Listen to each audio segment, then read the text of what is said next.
کیونکہ آپ کا رابطہ علماء کرام سے کاٹ دیا گیا ہے۔ اس کی بہت ساری وجوہات ہیں۔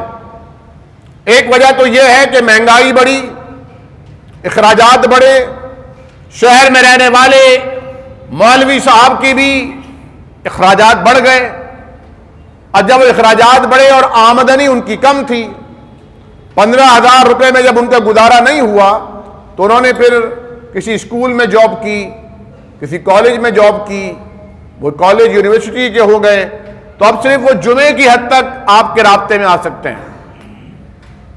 جمعے کے علاوہ 5 نمازوں میں ہماری دسترس میں نہیں رہے۔ ہماری دسترس میں جو امام صاحب آئے انہوں نے کہا ٹھیک ہے جی میں 15-20 میں ہی گزارا کر لوں گا، 20-22 میں 25 میں گزارا کر لوں گا۔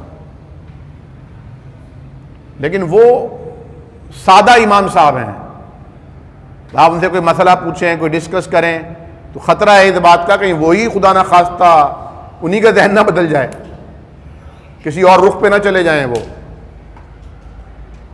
پھر وہ جو ایگو کی میں نے بات کی تھی کہ ہمارے یہاں ایگو کا مسئلہ یہ بھی ہے کہ ہر آدمی اپنے آپ کو بہت بڑا اہل علم سمجھ بیٹھا ہے۔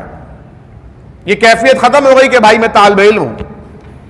جو ہمارے اسلاف کا طریقہ تھا کہ جب کوئی آگے سوال پوچھتا انہیں سوال کے جواب میں کوئی تذبذب ہوتا، کوئی شک ہوتا کہ صحیح بتا پاؤں گا کہ نہیں، تو کہتے لا ادری، مجھے نہیں معلوم۔ ابھی پچھلے دنوں مجھے 2-3 مواقع ایسے ملے جس میں انہوں نے مجھ سے تصدیق کے لیے پوچھا، میں نے کہا نہیں مسئلہ ایسا نہیں، ایسا کہ نہیں، ہم نے تو یہ بتا دیا۔ میں نے کہا کیوں بتا دیا؟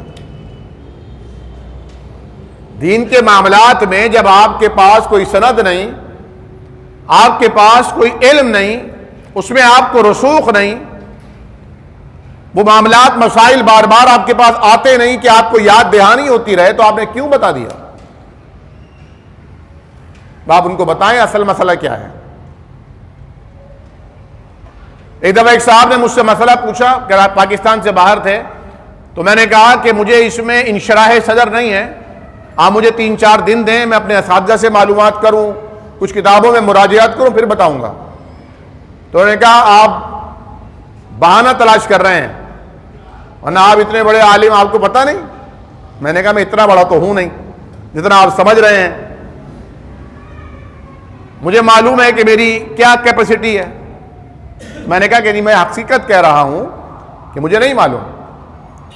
اور یہ اس لیے بھی ضروری ہوتا ہے کہ آپ اپنے آپ کو، اپنے نفس کو بار بار جتائیں، بار بار بتائیں، مشکل چیزوں کو اپنے سامنے لا کر اپنی کم ہمتی اپنے آپ کو بھی بتائیں،